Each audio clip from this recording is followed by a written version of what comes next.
Let's look at 12.3 measures of dispersion.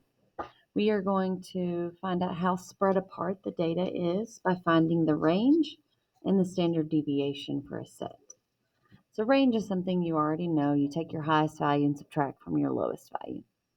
So it describes the spread of the data, but it only really describes how two numbers are spread out. It doesn't take into account all of the values. Standard deviation takes into account all the values. But let's go ahead and find the range for this data set. So we find our highest and our lowest, and we subtract them.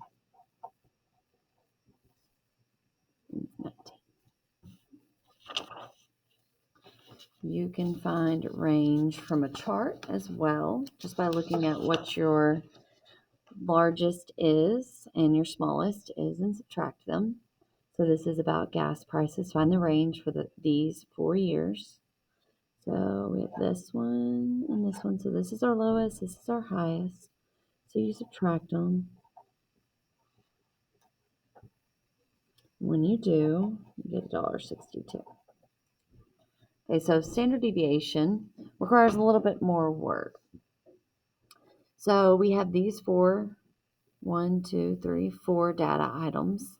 We are going to find the deviation from the mean.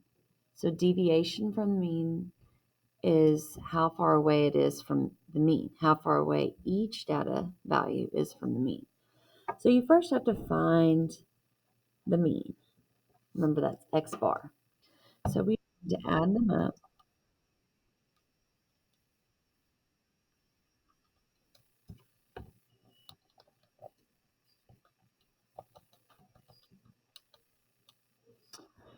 And divide by how many you have.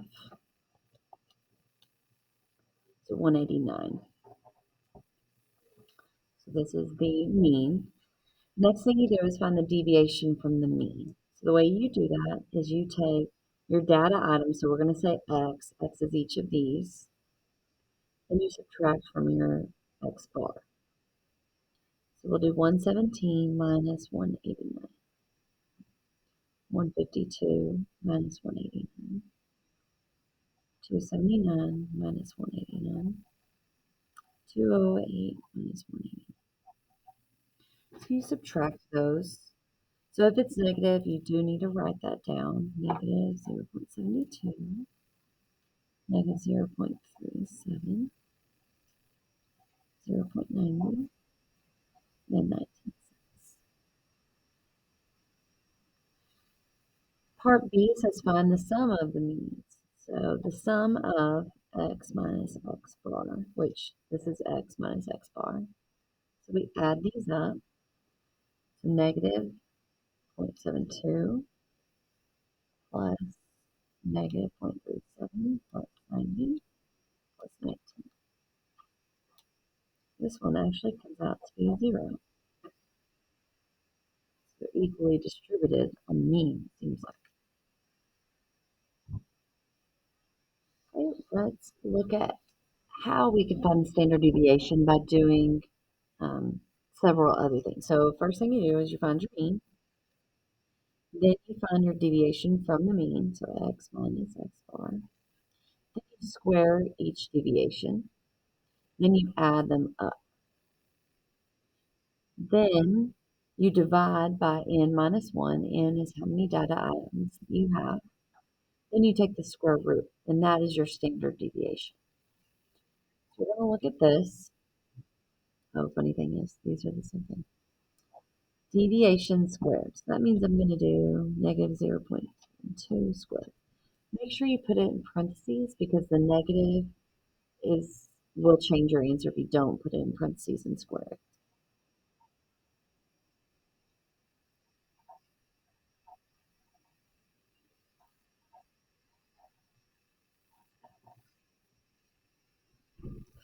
So we will go ahead and square those. Whenever you square something, it gets rid of the negative.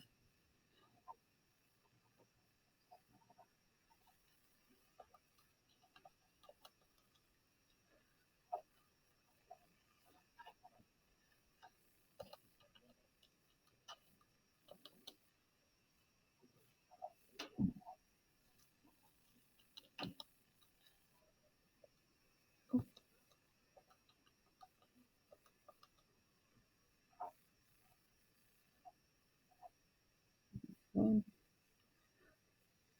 Then we add them up. 0.518 plus 0.069 plus 0.81 plus 0.036.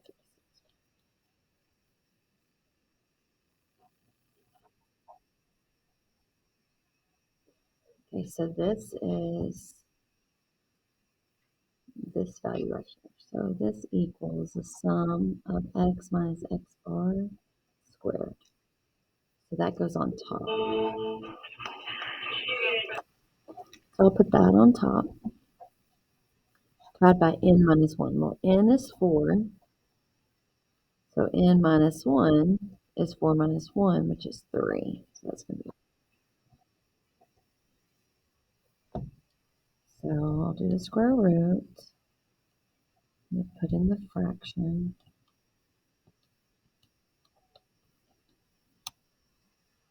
We're around to 2 decimal places. Just pay attention to what it's asking me to round to. Okay, so that's the standard deviation. So that's a little different from our range. So this compares each data item to the mean. And so most of the data items are 71 cents away from the mean. That's what it's saying.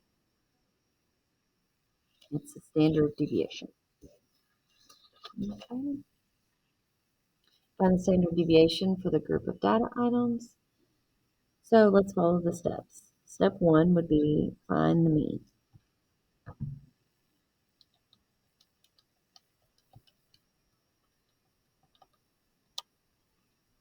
And then divide by 1, 2, 3, 4. So it's 20. Then you find out how far away each one, so x minus x bar, and then you square it.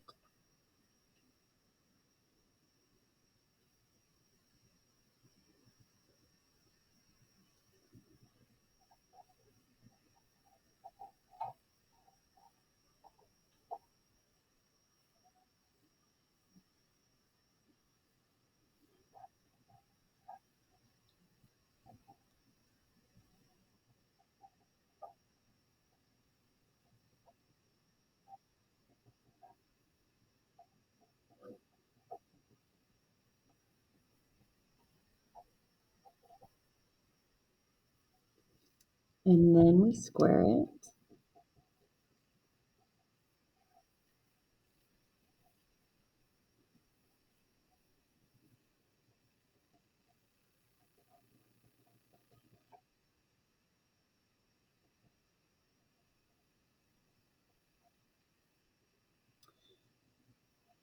Then you find the sum.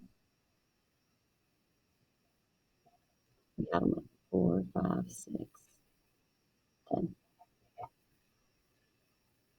Then you find your standard deviation. You're going to take the square root. What you got here, by n minus 1. N is 5. So n minus 1 is 4.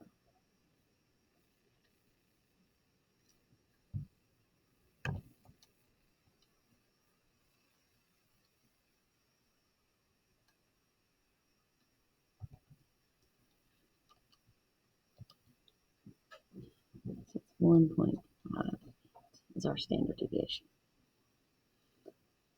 Okay. I do want to show you how to do this in the calculator. So I'm going to clear my memory real quick. Okay. In the calculator, you're going to go to Stat. You're going to go to Edit.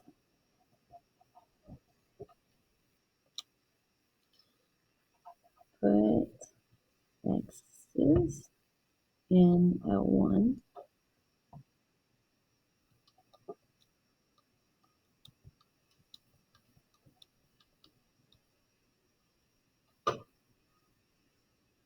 So put these in. Then go back to Stat.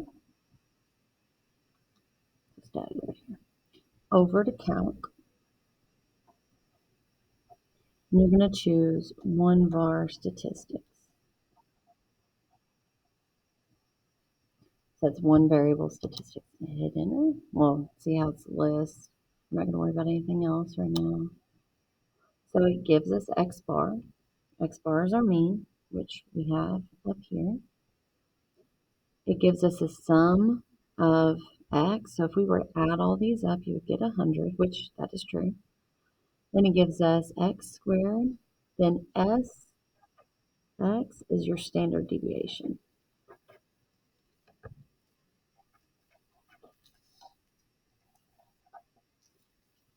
which is 1.58.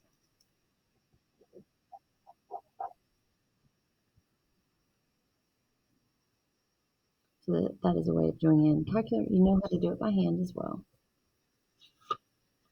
Okay. Example 5, we're going to do purely in the calculator. Go to Stat, Edit. You want to clear this out, so you can go up to L1, hit Clear, Enter, and it clears them all out. Make sure you go up to L1, hit the button that says Clear. Don't hit Delete, because that'll delete the whole column. You don't want to do that. Hit Clear. Okay, now put these numbers in.